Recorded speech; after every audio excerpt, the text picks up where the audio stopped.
You may have thought you heard everything that Darren Bailey had to say about abortion. If somebody were raped or there was a pattern of incest in the family, would you allow that woman to have an abortion? Right now, my answer is no. But that's not all Darren Bailey has said. The attempted extermination of the Jews of World War II, it doesn't even compare on a shadow of the life that has been lost and with abortion. Look, if you're listening to a Republican politician speak in anything other than the most public setting, just wait. Wait 5 seconds, wait 30 seconds, and the anti-Semitism is just waiting to be released. They can't help it. It's how they feel, and they want to say it. They're proud of these disgusting views, obviously, about abortion, about reproductive rights, but also needlessly making it about the Holocaust. Like in the style of the internet, absolutely nobody was asking him about the Holocaust, but he had to make it about that. He had to use millions of people being killed as hey, that ain't nothing. Get a load of abortion. Now, he would have you believe that if you were offended by that, the problem is really with you, okay? Now, he put out a statement implying that he didn't mean what he seemed to mean. The Holocaust is a human tragedy without parallel, he says, except, of course, the parallel he made in the video we just showed you. But he goes on to say, in no way was I attempting to diminish the atrocities of the Holocaust and its stain on history, except, again, in the very specific way he just did.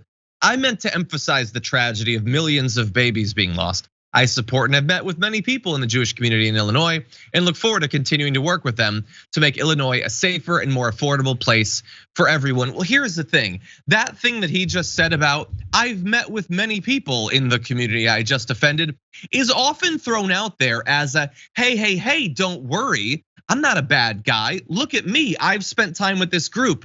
As if that's all the work that you need to do. Here's the problem with that theory. You having met and worked with many Jewish people in community didn't stop you from comparing the Holocaust to abortion in a way that makes light of the Holocaust.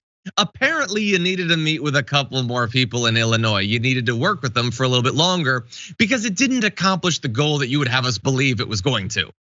JR, what do you make of this guy? He's, by the way, he's the Republican nominee for governor in Illinois. This ain't just state senate or whatever. Yeah, it's a pretty big deal. And I wonder how many people actually know who he is. Again, it's just one particular state, but a governor of that state. Now, the reason why guys like to say things like bring up or have these comparisons to the Holocaust is because they know that they're losing this argument. They're losing this conversation. They know that they're the least popular folks in the country for these stances, these principles that they have that they don't actually really believe in.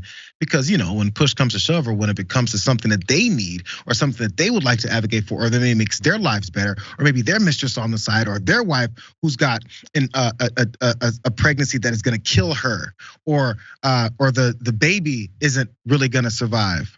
It's weird because then they'll be down for all these types of things. But in order to legislate, in order to get into office as a Republican, you have to compare it to these drastic things because no one will listen to you under normal circumstances because you're not making any sense whatsoever.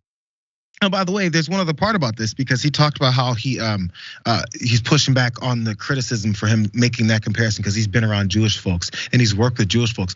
He's had meetings with them. How many meetings have you had with women who experience things that would be necessary for them to get abortions? How many mothers potentially have you experienced that have had miscarriages that then had to get their reproductive rights enacted so that they can do something about it afterwards? How much do you know? How many doctors, how many OBGYNs have you spoken to? How many doctors that actually take care of these procedures have you spoken with to ask how this works and why many women do it? Or how about you just Google search it? Because I haven't talked to any of these people either, but I looked it up and you can find out that it's not 16, 18-year-old loose girls that just won't close their legs and they don't know what their responsibilities are, because that's this perception that they're pushing on folks. So if you're gonna talk about how you've been talking to Jewish folks and now that's why you're all cool with them, how about you talk to the people that you're affecting by trying to take away their rights and then comparing it to the Holocaust? He won't do that though, because then he'll have to actually err on the side of normalcy in reality. Yeah, no, he's not a fan of that. We're gonna return in just a second to him being awful, but let's make clear we need to add some context.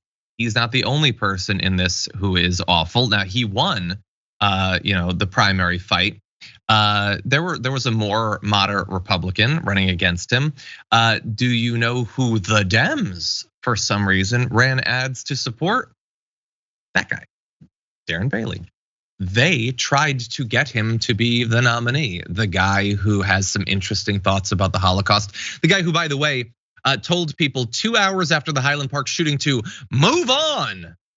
Come on, it's been 120 odd minutes, people. Can we get on with our lives? That guy could be the governor of Illinois. Democrats helped get him in that position. Now, they would say that they're playing 13-dimensional chess, and you dum-dums don't understand that this guy is gonna be so much easier to beat. That's why we put millions of dollars into getting him to be the nominee. And maybe they're right. Maybe I am a dum-dum. But it seems like a dangerous gamble when you pretend to be opposed to these people and you spend your hard-earned money that could be going to support actual Democratic candidates, progressives trying to make the Democratic Party more representative in a number of different ways. They don't often have the money for that, but they do have the money to support people like him and others. There was that guy Gibbs who won last night. They're supporting him too. This is going to be a fun little gamble come November. Because they would say, we need this as a boost to beat these extremists.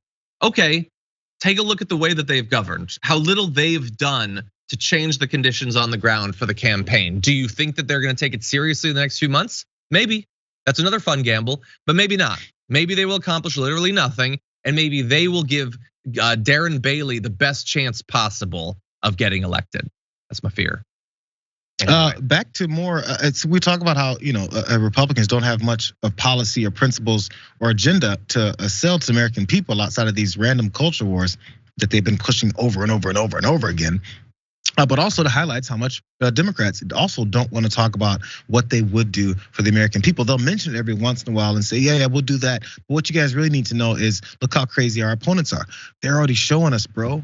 They've got airtime. They've got Fox News, used to have OAN, Newsmax and Parler and Truth Social. They got all those to spew their ridiculousness. Just you can highlight it, but to promote them and waste that money on that rather than talking about what you're gonna do for the American people or the people who may vote for you, have at it. How'd that work out when Hillary Clinton was run up against Donald Trump and we wanted to make sure we talked about the things that Donald Trump said and did?